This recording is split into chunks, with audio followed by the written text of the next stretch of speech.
로마서 10장 17절 말씀을 함께 보도록 하겠습니다. 신약성경 254페이지에 기록이 되어 있습니다. 로마서 10장 17절 말씀 우리 한 목소리로 함께 읽도록 합니다. 그러므로 믿음은 들음에서 나며 들음은 그리스도의 말씀으로 말미암았느니라. 아멘. 우리가 예수 그리스도를 믿고 신앙생활을 하다 보면 때때로는 이런 질문들을 하게 됩니다. 왜 나는 매일같이 예배를 드리고 말씀을 듣고 있는 가운데서도 내 신앙과 내 믿음은 자라지 않을까라는 질문이에요. 저 역시 처음 교회를 출입하며 신앙생활을 시작했을 때 이런 고민들과 생각들을 많이 했습니다.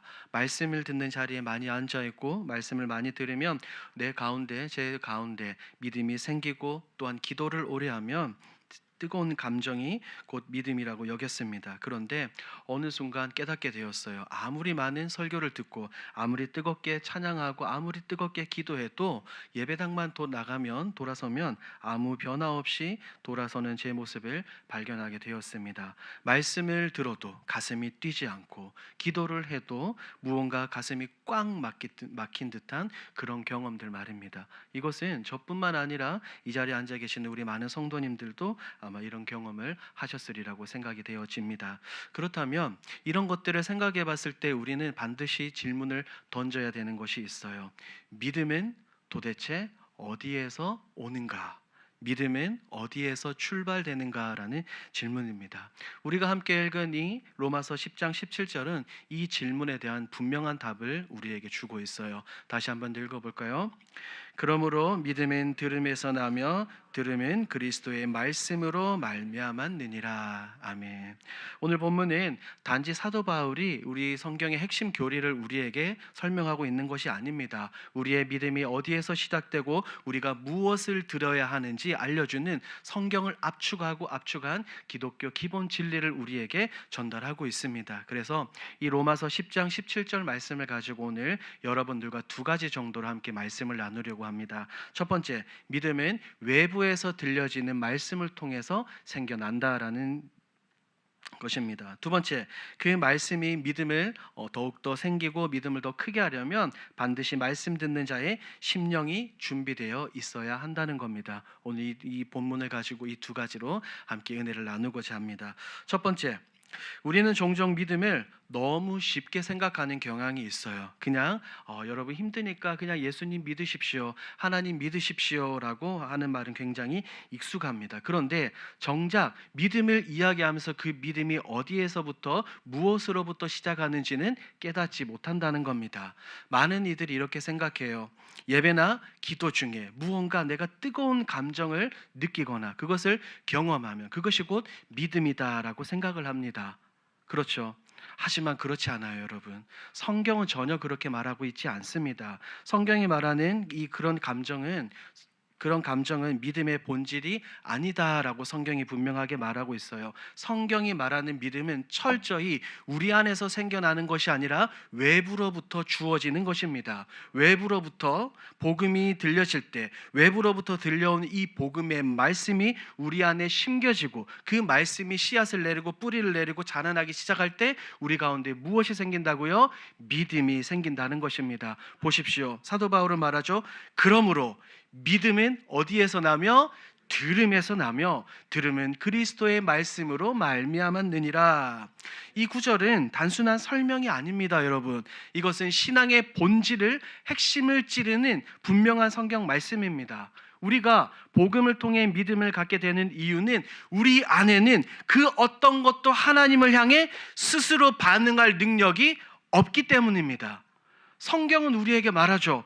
인간이 부분적으로가 아니라 머리부터 발끝까지 전인격적으로 타락했다는 전적 타락의 교리를 분명하게 말하고 있습니다. 우리의 생각과 감정과 의지까지 모두 다 죄로 인해서 뒤틀려 버렸어요. 왜곡되어 버렸습니다. 그러니 어찌 우리 안에서 믿음과 의로움이 스스로 생겨나고 내가 무엇을 한다고 해서 그것을 만들어낼 수 있겠습니까?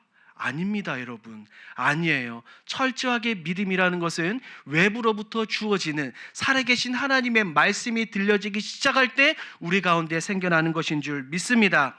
하나님의 복음의 말씀만이 우리의 죽은 심령을 깨우고 내 안에 잠들어 있던 그 믿음을 일깨우는 것입니다.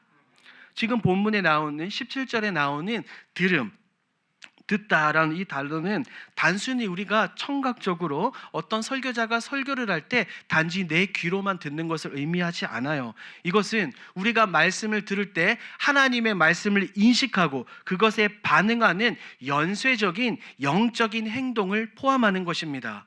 이해가 되시죠, 여러분? 그냥 자리에 앉아서 말씀을 듣는다고 해서 되는 것이 아니라 그 말씀을 받아들이고 인식하고 그 말씀에 뭐 해야 되는 거예요? 반응하는 것입니다. 반응. 그래서 정말 믿음이 있는 사람들은 단순히 내가 오늘 하나님의 말씀을 들었다라고 말하지 않는 겁니다. 그 대신에 이렇게 말하는 거예요. 말씀이 내 안에 임했고 이제 그 말씀이 살아 움직인다라고 말입니다. 한 번 더요. 말씀이 내 안에 임했고 이제 그 말씀이 내 안에 살아 움직인다라는 것입니다. 사랑하는 여러분, 하나님의 말씀이 예수 그리스도에 대한 이 진리가 우리의 마음에 심겨지고 성령의 역사로 말미암아 내 마음속에서 반응할 때 비로소 우리 가운데 무엇이 생겨난다고요?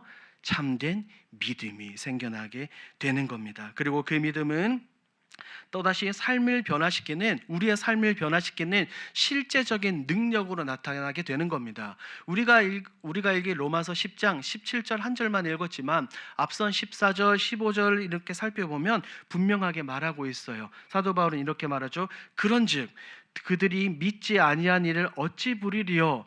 듣지도 못한 일을 어찌 믿으리요? 전파하는 자가 없이 어찌 들으리요라고 바울이 이 전제를 깔고 나서 17절에서 믿음은 어디에서 나온다고요? 들음에서 나오는 것이다 라고 말하고 있는 겁니다. 믿음은 무에서 생겨나는 것이 아니라 반드시 복음의 선포라는 객관적인 사건에서 시작이 되는 겁니다. 설교자가 아무리 유창하고 언변이 뛰어나도 그 안에 예수 그리스도의 생명의 말씀과 복음의 진리가 없다면 그것은 생명을 낳을 수도 없고 믿음을 만들어내지도 못하는 겁니다. 이 강단에서 참된 복음이 선포되지 않으면 믿음이 자라나지 않고 신앙은 공허한 외침과 울림으로밖에 끝나지 않게 되는 겁니다. 그렇기 때문에 본문은 단지 들음이 아니라 앞엔 수식어를 붙이고 있죠. 그냥 듣는 것이 아니라 무엇을 들으라고 말입니까? 그리스도의 말씀입니다. 그리스도의 말씀. 보십시오. 여기서 말하는 그리스도의 말씀은 단순히 성경에 기록된 예수님에 관한 여러 가지 정보들이 아닙니다. 이것은 예수 그리스도에 대한 구속사적 선포, 예수님이 이미 창세기 3장부터 등장하고 있어요. 이런 것과 이 신약에 나오는 예수님의 십자가와 부활, 예수님의 인격과 사역을 드러내는 살아있는 복음의 메시지를 이 강단에서 선포되어지고 모든 말씀을 듣는 성도들이 그것을 믿음으로 받아들이기 시작합니다. 때 우리의 심령 가운데서 역사하는 겁니다. 이것이 아니면 우리 가운데 믿음이 생겨나지 않습니다. 그래서 여러분들이 간절히 설교자를 위해서 기도하셔야 돼요. 설교자를 통하여 우리는 반드시 설교자를 통하여 하나님의 말씀과 설교자를 통하여 하나님의 사랑과 은혜를 깨닫게 됩니다. 설교자를 통해서 무엇을 들어야 됩니까? 우리의 삶의 팁, 위로의 말, 도덕적 교훈 이런 것은 필요하지 않아요, 여러분. 이 강단에서는 성경의 진리만이 선포되어져야 되고 죄와 천국과 지옥과 종말과 이런 성경의 기본 진리들이 반드시 매일매일 선포되어야 될 줄 믿습니다. 그럴 때 그 진리의 말씀을 들을 때 우리 안에 성령이 역사하셔서 믿음이 자라나는 겁니다. 오직 예수 그리스도만이 믿음의 시작이요 믿음의 끝인 줄 믿습니다. 그 살아계신 하나님의 말씀이 이 강단에서 날마다 울려 퍼져야 되는 줄 믿습니다. 그래서 히브리서 4장 12절에는 이렇게 기록이 되어 있잖아요. 하나님의 말씀은 살아있고 활력 있어 좌우의 날선 어떤 검보다도 예리하여 혼과 영과 및 관절과 골수를 찔러 쪼개기까지 하며 또 마음의 생각과 뜻을 판단하나니. 우리 사랑하는 여러분, 이처럼 우리가 성경에 기록된 예수 그리스도에 관한 말씀을 들을 때 성령께서 역사하시는 줄 믿습니다. 복음이 들릴 때 우리 죽었던 심령이 살아납니다. 돌같이 냉담했던 우리의 마음이 녹아지고 무기력했던 믿음이 다시 회복되어집니다. 그래서 우리가 날마다 말씀이 선포되어지는 자리, 복음이 선포되어지는 자리에 있어야 하는 이유입니다. 믿음은 우리 안에서 결코 스스로 만들어낼 수 없습니다. 그래서 우리는 날마다 예배를 사모해야 되는 거예요. 말씀 듣는 자리에 가는 것을 게을리 소홀히 해서는 안 됩니다. 우리 스스로 결코 믿음을 유지할 수 없습니다. 그래서 언제나 이 예배와 살아계신 하나님의 말씀을 사모하는 저와 여러분들이 되길 주님의 이름으로 축복합니다. 자, 두 번째입니다. 이 살아계신 하나님의 말씀과 복음은 누구에게나 동일하게 선포되어집니다. 하나님의 말씀은 언제나 살아있고 능력이 있지만 모든 말씀을 듣는 사람들이 그 말씀 앞에서 동일한 반응을 보이지 않습니다. 무슨 말이냐면 어떤 이들은 이 말씀을 듣고 내 심령에 박혀서 믿음이 자라나고 성장하지만 어떤 이는 무기력하게 교회에 올 때와 마찬가지로 그냥 예배당을 빠져나갑니다. 그렇다면 왜 이런 차이가 나는 걸까요? 설교자는 동일한 말씀을 전하고 있는데 왜 듣는 사람이 이렇게 차이가 나는 걸까요? 그 차이는 다름 아닌 말씀을 듣는 자의 심령이 얼마나 갈급한가에 달려 있습니다. 예를 들어 봅시다. 가뭄이 들면 사람들이 어떻게 반응을 합니까? 가뭄이 들면 사람들은 하늘을 바라보면서 단비를 기다리죠. 논밭이 갈라지고 풀 한 폭이 자라지 않을 때 우리는 발을 동동동 구르며 때로는 기도하기도 합니다. 비를 내려 주십시오. 농사가 다 망치게 생겼습니다. 라고 말입니다. 그런데 이 땅에 이런 농사나 논밭을 일구기 위해서 비가 오지 않는다고 해서 애타게 발을 동동 구하는데 정작 내 영혼과 심령이 메마르고 하나님의 말씀이 들리지 않을 때 영적인 가뭄이 내 안에 찾아왔을 때는 왜 우리는 그토록 간절하게 하나님께 엎드려서 기도하지 않는 걸까요? 왜 그런 걸까요, 여러분?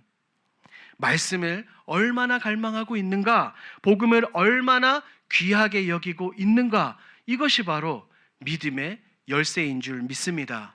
사랑하는 여러분, 말씀은 다름 아니 생명의 씨앗입니다. 하지만 우리의 심령이 메말라 있다면 아무리 좋은 씨앗이, 아무리 좋은 말씀이 선포되어진다고 해도 그것이 우리의 심령 가운데 떨어져서 자라날 수가 없겠죠. 복음은 언제나 능력이지만 그 능력을 받아들일 내 마음밭이, 내 심령이 준비되어 있어야 합니다. 이 사실은 비단 우리가 함께 읽을 로마서에서만 말하고 있는 것이 아니라 구약 성경부터 신약 성경 끝까지 성경 곳곳에서 참된 사모함이 무엇인지에 대한 예를 우리에게 보여주고 있어요. 언젠가 제가 느헤미야 8장을 가지고 여러분들에게 한번 설교를 했던 적이 있습니다. 복음이 시작되는 자리라는 제목으로 말씀을 나눴었어요. 포로 생활을 마치고 돌아온 이 이스라엘 백성들, 많은 백성들이 힘을 모아서 성벽을 건축하죠. 그리고 느헤미야 8장에서는 이 에스라와 느헤미야가 백성들을 수문학 광장에 모아놓고 에스라가 율법을 읽기 시작합니다. 새벽부터 정오까지 모든 백성들이 말씀을 깨달은 자, 남녀노소 상관없이 모두 다 일어나서 하나님의 말씀을 듣습니다. 그들은 단순히 율법을 들은 것이 아니라 무엇을 들었습니까? 말씀 속에서 그들은 그동안 잊고 있었던 하나님의 놀라운 음성을 들었습니다. 그 말씀을 들으니 그들의 반응이 어땠습니까? 그 자리에서 모두가 엎드려 울며 가슴을 치며 하나님께 울며 불며 회개하며 기도했습니다. 사랑하는 여러분, 이 느헤미야의 8장에 나오는 이스라엘 백성들, 유대인들이 왜 그렇게 반응했습니까? 새벽부터 정오까지 모두가 서서 말씀을 듣고 그 말씀이 선포되었을 때 왜 꿇어 엎드려 기도했습니까? 다른 것이 아닙니다. 그들은 말씀을 무엇했기 때문입니까? 사모했기 때문입니다. 말씀을 사랑했기 때문입니다. 살아계신 하나님의 말씀이 듣고 싶었던 겁니다. 누가 강제로 하지도 않았어요. 에스라가 이 모세오경 율법을 읽을 때 그들은 이 말씀을 존중한다는 의미로, 하나님의 말씀을 경외한다는 의미로 누구 하나 나무랄 것 없이 먼저 그 자리에서 일어서서 그 말씀을 들었던 것입니다. 그들에게 선포되어졌던 이 하나님의 말씀은 익숙한, 그들이 태어날 때부터 자라고 외워왔던 모세 오경이 아니라, 익숙한 종교적인 언어가 아니라 오랜 침묵 끝에 다시 나에게, 다시 우리에게, 다시 우리 민족들에게 주시는 하나님의 생명의 음성이었습니다. 사랑하는 여러분, 오늘날 우리에게 닥친 가장 큰 위기는 무엇입니까? 복음을 모르거나 복음을 듣지 못하는 것이 아닙니다. 오늘날 어떤 그리스도인들이 복음을 모릅니까? 수많은 그리스도인들이 날마다 이 강단에서 선포되어지는, 울려 퍼진 하나님의 말씀을 듣습니다. 그런데 모두가 때로는 복음에 익숙해져 버려서 우리 가운데 사모함과 감동이 사라진 상태로 놓여 있기 때문입니다. 매주 예배에 참석하고 설교를 듣습니다. 하지만 그 말씀이 내 심령과 내 영혼을 뒤흔든다고 생각하지 않아요. 그냥 지나간다면 어떤 것입니까? 우리 안에 있는, 내 안에 있는 복음에 대한 사모함, 열정이 식어버린 것입니다. 그 상태에서는 아무리 탁월한 설교자가 이 강단에서 말씀을 전해도 믿음은 자라나지 않습니다. 말씀이 들려지지 않는 거예요. 사랑하는 여러분, 오늘 로마서 10장 17절 이 진리의 말씀을 기억하십시오. 믿음은 들음에서 나며 들음은 그리스도의 말씀에서부터 나는 줄 믿습니다. 그렇다면 우리는 오늘날 이렇게 외치고 이렇게 기도해야 돼요. 하나님, 우리가 다시 말씀을 사모하게 하여 주시옵소서. 생명처럼 갈망하는 이 마음을 회복하게 하여 주시옵소서. 오늘 저에게 말씀하여 주시고 그 말씀이 저를 살리게 하여 주시옵소서라고 우리는 기도해야 됩니다. 하나님은 어떤 분입니까? 목마른 자에게 물을 주시는 분입니다. 갈급한 심령에게 은혜를 베푸시는 하나님인 줄 믿습니다. 반드시 복음을 사모하는 자의 심령에 하나님은 성령의 능력과 불붙는 믿음을 허락해 주실 줄 믿습니다. 복음으로 듣는 자에게, 말씀으로 듣는 자에게 하나님의 성령께서 운행하실 줄 믿습니다. 이러한 간절함과 이러한 사모함으로 엎드리시는 저와 여러분들이 되길 우리 주님의 이름으로 축복합니다.